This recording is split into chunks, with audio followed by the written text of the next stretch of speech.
See what it looks like. First cut with my new saw.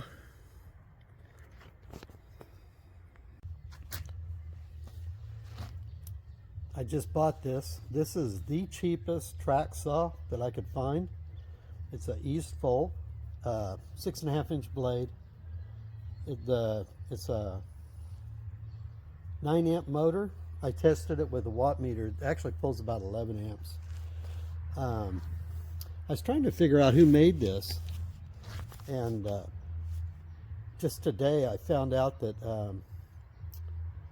Grizzly Industrial, I believe their saw is made at the same place, whoever manufactured them, because the saws are almost identical except for this cover, like this cover, maybe this is different, but the way they all work, they're the same. It has a lock for the plunge, and when you pull this up, this lever moves. Well, that Grizzly has that same setup on it. It has the same knobs. The only difference is this is different. All that's the same. This plate is exactly the same, except for theirs doesn't pop out. It's got a little bracket with a clip on it. Otherwise, it's all that's the same. So I think they're made at the same place. Anyway, that was my first cut I've ever done with a track saw.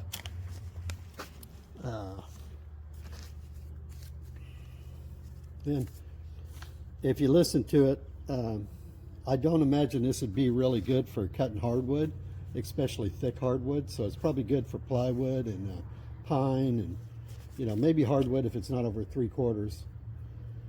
I don't know. But if it'll do, that's what I want it for, is breaking down plywood. Anyway, on Walmart and Amazon, this sells for 60 bucks. Cheap, no track. If you get it with a track, it's $117.92 at Amazon.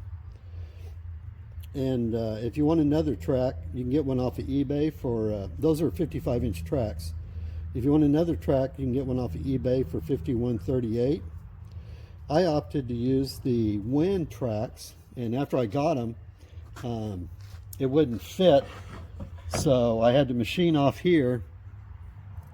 I had to machine off about a 64th of an inch, 15 thousandths. And anyway, they're only $64.98 for 100 inches. That's why I went with them. And these are the adjustments to get the slop out. This thing pops up and locks into the track for when you're doing 45s, and it holds it into the track so it doesn't fall over. Let's see.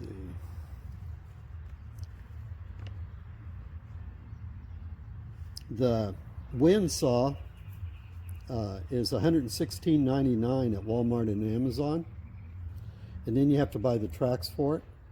So that's another 65 bucks. The Weaver saw is $102.99, and the tracks for it are $72.99 for 110 inches. So that gives you kind of a price comparison between them. Like I said, I think this will work fine. It seems to be, I think everything is metal on it, except for the knobs are all plastic, but that's all. And this is plastic here, I think. But I think this is, one side's metal and the other side's plastic. Yeah, and then there's plastic there too. It's got a blade lock. Well, here's the blade lock. And it's got that depth adjustment. The angle gauge isn't real precise, but that's pretty common on cheap saws to not have that precise. What I did is I put a little, took a knife and cut a little line in it so I know exactly where 45 is. And then all the way flat is 0.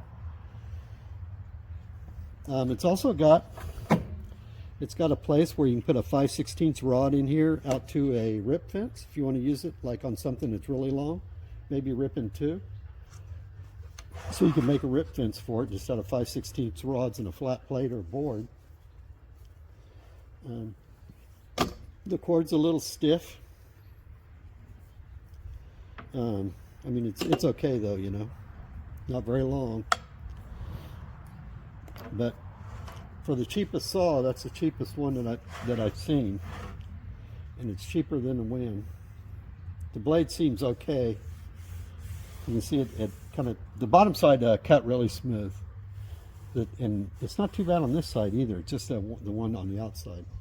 So I may put a block in here to help hold the grain down. We'll see.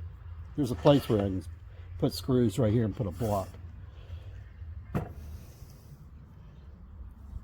But not bad.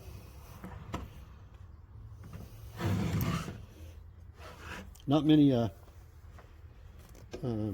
only two places that I've seen that are actually, there's three, I think. There's another one online, but they sell on Amazon too. Otherwise, I think it's just like all the other ones. 60 bucks.